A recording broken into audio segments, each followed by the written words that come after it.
A young man, perhaps in his 20s, rushes up to the nun standing at the side of the road. He asks hurriedly, "Sister, I know this is incredibly rude, but I have a favor to ask of you. Please let me hide under your skirt for a few minutes." The nun is very confused, but the man looks very worried and very pitiful. So she lifts up her skirt and the man slips in. Only minutes later, two older men in army uniform rush by and ask the nun, "Irma, excuse me, sister, have you seen a young man rush by here just now? He's been conscripted to the army and we are chasing him because he keeps running away." The nun replies, "Yes, he went that way," pointing in the opposite direction. The two men thank her and run off.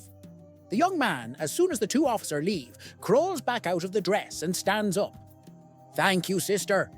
I really don't want to join the army. If you don't mind me saying it, you have a great pair of legs." The nun replies, "If you looked a bit higher there, you would also have seen a great pair of balls. I also don't want to join the army either." A very elderly couple is celebrating their 75th wedding anniversary with a quiet, elegant dinner. The old man leans in, his voice soft, and says to his wife, "Sweetheart, there's something that's always bothered me. You know, our 10th child. He never quite looked like the rest of our children. I've thought about it for years, and it's been on my mind, especially now, after all this time. I want you to know, though, that these 75 years together have been the best of my life. Nothing can take that away. But I have to ask, was he from a different father?" The wife looks down, unable to meet his gaze. She pauses, deep in thought, and after a long silence, she finally admits, yes, he was.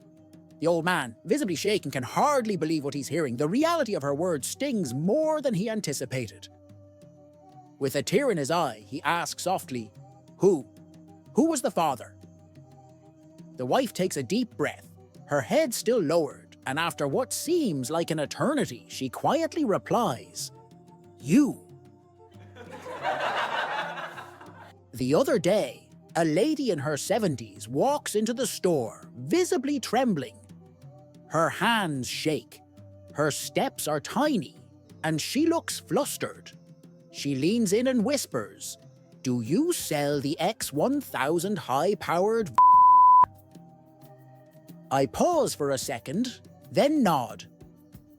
"Yes, ma'am, we do." She forces a shaky smile and says, "Good. Could you show me how to turn it off?" A bus full of nuns crashes, and they all arrive at the gates of heaven, where St. Peter is waiting. He sighs, "All right, ladies, before you enter, I have to ask, have any of you ever seen a The first nun steps forward and sheepishly says, "I saw one once." St. Peter nods. "No worries, just rinse your eyes with this holy water." She does, and poof, into heaven she goes. The next nun steps up. "Well, I touched one once." St. Peter hands her the holy water. "Wash your hands and you're good." She does, and poof, she's in. Suddenly, a nun from the back pushes her way to the front. "Hey, what's the rush?" St. Peter asks. She crosses her arms and huffs. "I just want to rinse my mouth before Sister Anna sticks her ass in it." Pete went into the doctor's office for his annual checkup, and the doc asked if there was anything unusual he should know about. So Pete told the doc that his suit must have shrunk over the last year because it didn't fit when he went to get ready for a wedding recently. The doc said, "Suits don't shrink, just sitting in a closet. You probably put on a few pounds." "That's just it, doc. I know I haven't gained a single pound since the last time I wore it." "Well then," said Doc, "you must have a case of furniture disease." "What in the world is furniture disease?" asked Pete. That's when your chest starts sliding down into your drawers.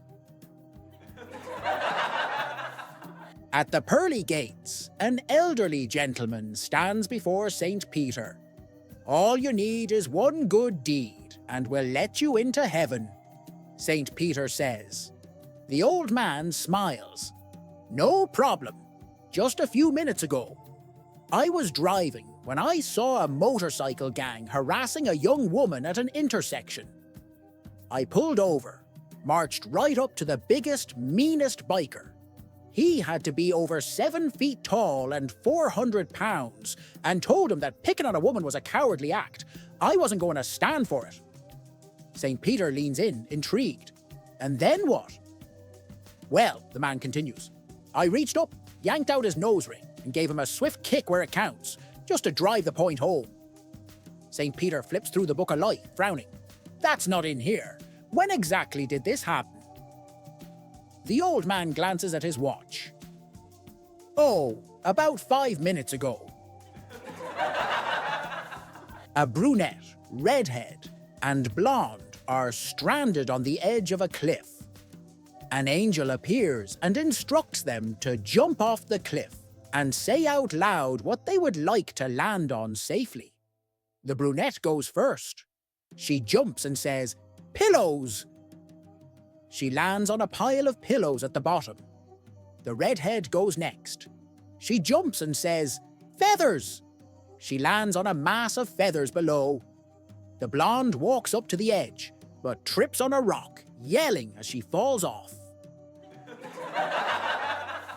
An 80-year-old woman got caught shoplifting and had to face the judge. Judge: What did you steal? Grandma: A can of peaches. Judge: Why? Grandma: I was hungry. Judge: How many peaches were in the can? Grandma: 6. Judge: All right, that's 6 days in jail. Before the judge could finalize the sentence, her husband quickly raised his hand. Judge: Yes? What do you want to say? Husband: She also stole a can of peas. Someone get this man out of the courtroom before she gets life. The 6th grade science teacher, Mrs. Parks, asked her class, which human body part increases to 10 times its size when stimulated? No one answered until little Mary stood up and said, You should not be asking 6th graders a question like that. I'm going to tell my parents, and they will go and tell the principal, who will then fire you. Mrs. Parks ignored her and asked the question again. Which body part increases to 10 times its size when stimulated? Little Mary's mouth fell open.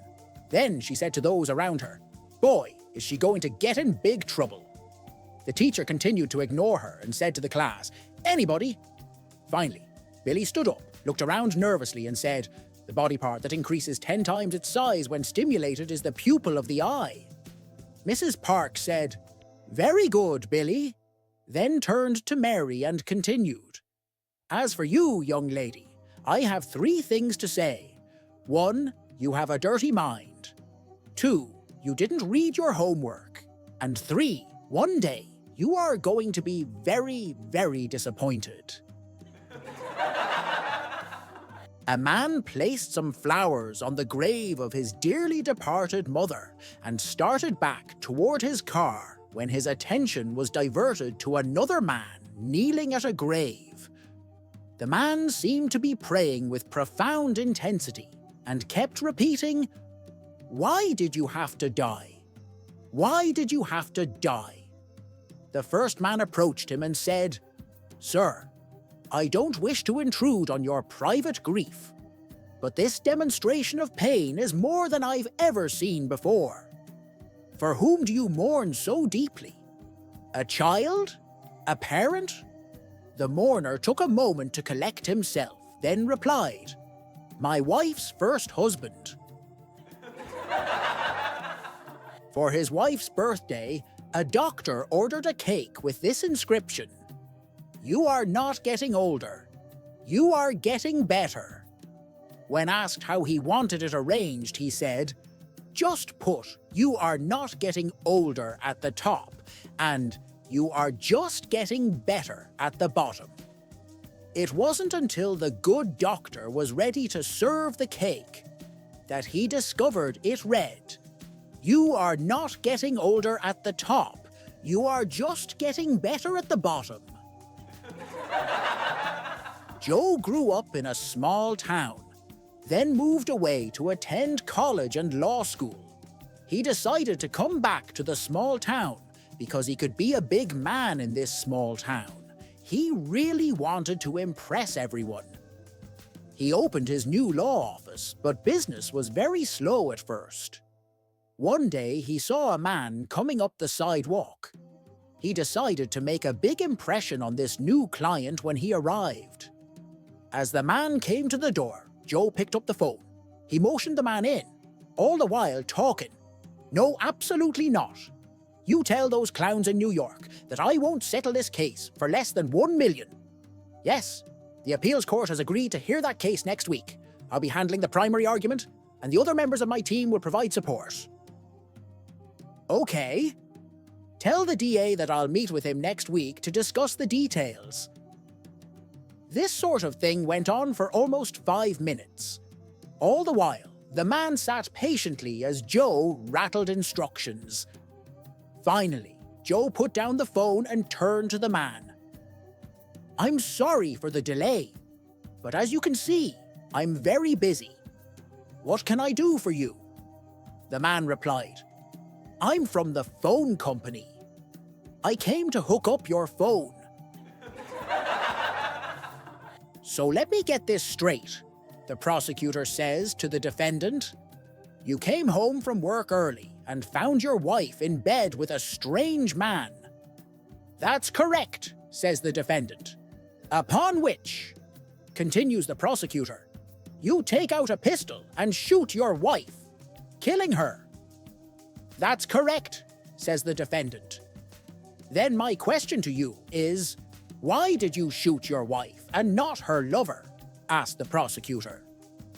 The defendant replies, "It was easier than having to shoot a different man every day."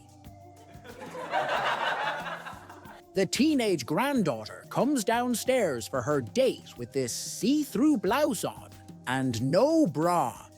Her grandmother just has a fit, telling her not to dare go out like that. The teenager tells her, "Loosen up, Grams. These are modern times. You gotta let your rosebuds show." And out she goes. The next day, the teenager comes downstairs, and the grandmother is sitting there with no top on. The teenager wants to die. She explains to her grandmother that she has friends coming over, and that it is just not appropriate. "Loosen up, sweetie. If you can show off your rosebuds, then I can display my hanging baskets." A woman went to a lawyer to discuss divorcing her husband. "Don't you love him anymore?" asked the lawyer. "Oh, I still love him," she replied, "but all he ever wants is make love. I can't take it anymore." "Instead of divorcing him, why don't you try charging him every time he wants to make love?" the lawyer suggested. The exhausted wife decided to give the plan a try. As soon as she walked into the house that night, her husband put the move on her. "Not so fast," she replied. "From now on it'll be $10 in the kitchen, $20 in the living room, and $50 in the bedroom." "Well then," he said, "here's $50. The wife began walking to the bedroom. "Hold on," he said, grabbing her hand. "That'll be 5 times in the kitchen." So I woke up. My dog is laying on the back patio, covered in dirt with a rabbit in his mouth. The rabbit's not just dirty. My neighbor's kids raise blue ribbon rabbits. I instantly knew it was one of theirs. So I took the rabbit away from my dog, rushed inside, and washed all the dirt off it before my neighbors could come home. It was stiff, but I heard some animals play dead when they are afraid, but I couldn't remember which ones. I took it and placed it back in one of the cages in their backyard. Then I zoomed back home. Not 30 minutes later, I hear my neighbors screaming, so I go out and ask them what's wrong. They tell me their rabbit died 3 days ago, and they buried it, but now it's back in the cage. A blonde was walking her dogs when a man walking in the opposite direction says, "Oh my, you have such beautiful dogs. What are their names?" The blonde replies, "Well, the taller one is Timex and the shorter one is Rolex." The man responds, "Huh, that's interesting. Why did you name them such names?" The blonde sighs and shakes her head. "Everyone keeps asking me the same thing. Duh, what else would you name your watchdogs?" A lady is having a bad day at the roulette tables in Vegas. She's down to her last $50. Exasperated, she exclaims, "What rotten luck! What in the world should I do now?" A man standing next to her, trying to calm her down, suggests, "I don't know. Why don't you play your age?" He walks away. Moments later, his attention is grabbed by a great commotion at the roulette table. Maybe she won. He rushes back to the table and pushes his way through the crowd. The lady is lying limp on the floor, with the table operator kneeling over her. The man is stunned. He asks, "What happened? Is she all right?" The operator replies, "I don't know. She put all her money on 29, and 36 came up. Then she just fainted." A woman in her mid-40s went to a plastic surgeon to discuss getting a facelift. The surgeon, eager to show her the latest advancement, introduced a revolutionary procedure called the button. This small button is placed at the top of a woman's head, and with a simple twist, it tightens the skin, providing an instant facelift effect. Naturally, the woman was intrigued and decided to go for the button. Over the years, she turned it every now and then, and it kept her looking fresh, youthful, and rejuvenated. But after 15 years of using it, she came back to the surgeon looking a bit distressed. "Doctor," she said, "I love the results, but I'm having 2 problems. First, I have these awful bags under my eyes, and no matter how many times I turn the button, they don't go away." The doctor took a close look at her and then said, "Well, those aren't bags. Those are your knees." The woman blinked, paused for a second, and sighed. "Great. I guess I'm not even going to bother asking about the double chin." A husband returned home to find his wife in tears at the front door. She looked up at him and wailed, "It's the pharmacist. He was so rude to me this morning on the phone. I called him multiple times, and when he finally picked up, he insulted me terribly." Determined to defend his wife's honor, the husband rushed downtown to find the chemist and demand an apology. Before he could even speak, the pharmacist held up his hand. "Hold on a second," the pharmacist said.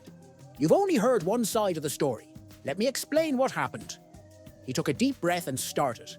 "This morning, my alarm didn't go off, so I woke up late. I skipped breakfast and rushed out the door, only to realize I had locked myself out of the house, both my keys and my phone inside. I had to break a window to get back in." The husband stood there, listening as the pharmacist continued. "I finally got in the car, but I was in such a hurry that I got a speeding ticket. Then, a few blocks from the store, I got a flat tire. When I finally got to work, there was a line of customers waiting for me." He paused and added, "So I opened the store, started helping customers, and of course, the phone's ringing off the hook the whole time. I'm juggling it all when I tried to open a roll of quarters for change, and it spilled everywhere. I bent down to pick them up, and You guessed it, the phone is still ringing. Then, as if that wasn't enough, I stood up too quickly and cracked my head on the cash register drawer. I stumbled back, knocking over a display of expensive perfume. Bottles shattered everywhere, and the phone kept ringing. He looked at the husband, finally catching his breath. I went to pick up the phone, and your wife was on the line. The husband raised an eyebrow. And? The pharmacist threw his hands up. She asked me how to use a rectal thermometer, and all I did was tell her the instructions. A newlywed couple moves into their new home, all excited for their fresh start. One evening, the husband comes home from work, and his wife says, "Honey, the upstairs bathroom pipe is leaking. Can you fix it?" He scoffs. "What do I look like? A plumber?" A few days later, she says, "Babe, the car won't start. I think it needs a new battery. Can you change it?" He rolls his eyes. "What do I look like, Mr. Goodwrench?" Then, during a heavy rainstorm, she notices a leak in the roof. "Honey, the roof is leaking. Can you please fix it?" He groans. "What do I look like, Bob Vila?" The next day he comes home and notices something strange. No leaks, no car troubles, everything's fixed. "Wait, whoa, what happened?" he asks. His wife smiles. "Oh, I had a handyman come fix everything." "Great. How much is that going to cost me?" he grumbles. She shrugs. "Nothing. He said he'd do it for free if I either baked him a cake or slept with him." The husband stiffens. Well, what kind of cake did you make?" She smirks. "What do I look like? Betty Crocker?" A couple was struggling in their marriage. So for Valentine's Day, they decided to do the right thing and see a marriage counselor. After several sessions of deep questions and careful listening, the counselor finally nodded and said, "I think I see the problem." He stood up, walked over to the wife, and gave her a warm, heartfelt hug. Then he turned to the husband and said, "This is what your wife needs, at least once every day." The husband thought about it for a moment, then shrugged and said, "All right, what time do you want me to bring her back tomorrow?" A local United Way office realized that the town's most successful lawyer had never donated to their organization. Hoping to change that, the fundraising coordinator gave him a call. "Our records show that despite earning at least $500,000 a year, you haven't donated a single penny to charity.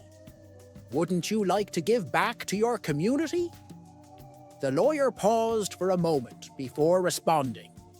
"Did your research also tell you that my mother is gravely ill and drowning in medical bills far beyond her income?" Caught off guard, the fundraiser stammered, No, I didn't know that." "Or that my brother, a disabled veteran, is blind and confined to a wheelchair?" The caller began to apologize, but the lawyer cut him off. "Or that my sister's husband was killed in a car accident, leaving her to raise 3 kids alone with no financial support?" Feeling completely humbled, the United Way rep stuttered, I had no idea." The lawyer sighed, then calmly said, "Well, if I don't give them a dime, what makes you think I'd give any to you?" An elderly priest had grown tired of hearing the same sin in confession, adultery. Every week it was the same thing. One Sunday, during his sermon, he sighed and announced, "If I hear one more confession about adultery, I'm going to resign." The townspeople loved their priest and didn't want to lose him, so they came up with a clever solution. Instead of confessing to adultery, they would simply say they had fallen. The priest was satisfied, none the wiser, and life went on peacefully in the parish. Years passed, and the old priest eventually passed away at the ripe age of 93. A young new priest arrived to take his place, eager to serve the community. One day, he went to visit the mayor. Concerned, he leaned in and said, "Mayor, I need to bring something to your attention. You really need to do something about the sidewalks in this town." The mayor raised an eyebrow. "The sidewalks?" The priest nodded seriously. "Yes. You wouldn't believe how many people come into confession talking about how they've fallen." The mayor chuckled, realizing that no one had told the new priest about the town's secret code. But before he could explain, the priest shook his finger and added sternly, "And I don't know why you're laughing, Mr. Mayor. Your wife fell 3 times last week." An old man had been struggling in the bedroom for a while. He tried everything. Pills, oils, even Googled every possible solution. But nothing worked. One day, he confided in his buddy, who said, "I know a witch doctor who can fix this. Go see her." Desperate, the old man went straight to her. "I have just the thing," she said, handing him a potion. "Drink this. When you're ready, say 1, 2, 3, and boom, you'll be back in action. When you're done, your wife must say 1, 2, 3, 4, and that will return you to normal. But remember, you can only use this once per full moon." Excited, he rushed home. That night, things started heating up. He confidently whispered, 1, 2, 3. And just like that, bam, he was standing at full attention like he was 18 again. Grinning, he turned to his wife, ready to go. She stared in amazement and said, "Wow, that looks great. But what did you say 1, 2, 3 for?"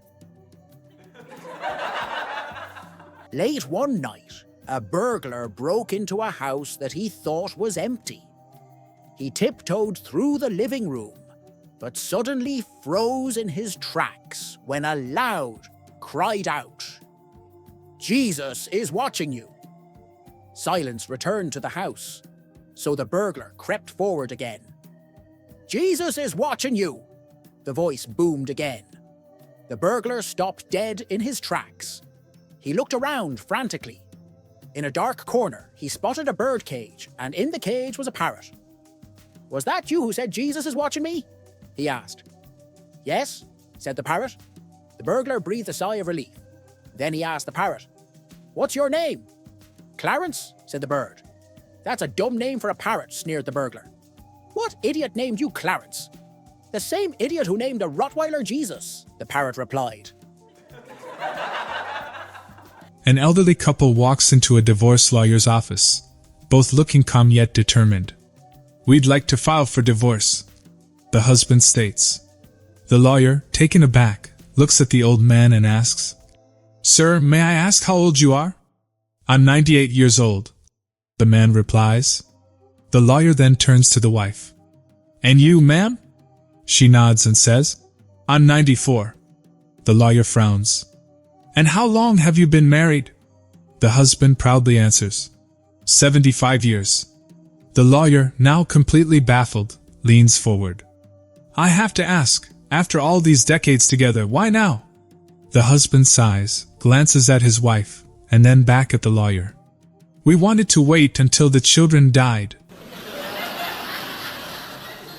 Two men are walking across a field when they come across a very large hole in the ground. So large that they can't see the bottom of this hole. "I wonder how deep it is," the first man says. The second man pulls out a coin and flips it into hole. They wait and listen. 30 seconds pass and still not a sound. "Wow!" they both exclaim. "Let's try something else," says one man to the other.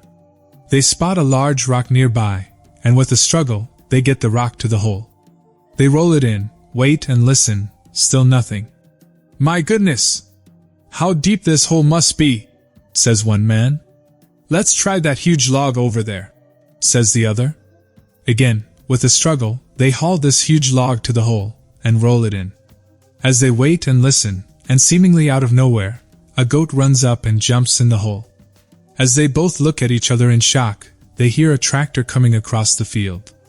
Shortly after, a farmer arrives and asks, "Either of you boys seen my goat?" "Yeah," they both exclaim. "One just came by and jumped in this hole." The farmer sits back and tells them, No, couldn't have been my goat. My goat was chained to a huge log." A chap walks into a pub carrying 2 suitcases.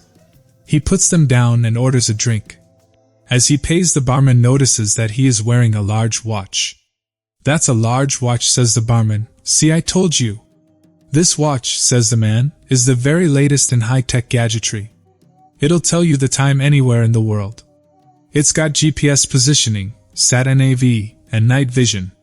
You can surf the net, make and receive telephone calls, and it's got TV built in.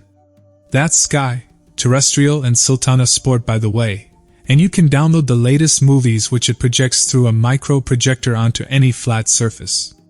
"That's amazing," says the barman. "How much did that set you back?" 50 quid. 50 quid? You're joking.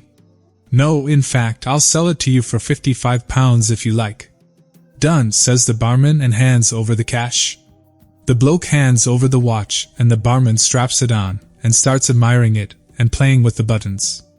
The man finishes his drink and goes to leave. "Mate," says the barman, "you've forgotten your suitcases." "Suitcases? Oh no, they're the batteries.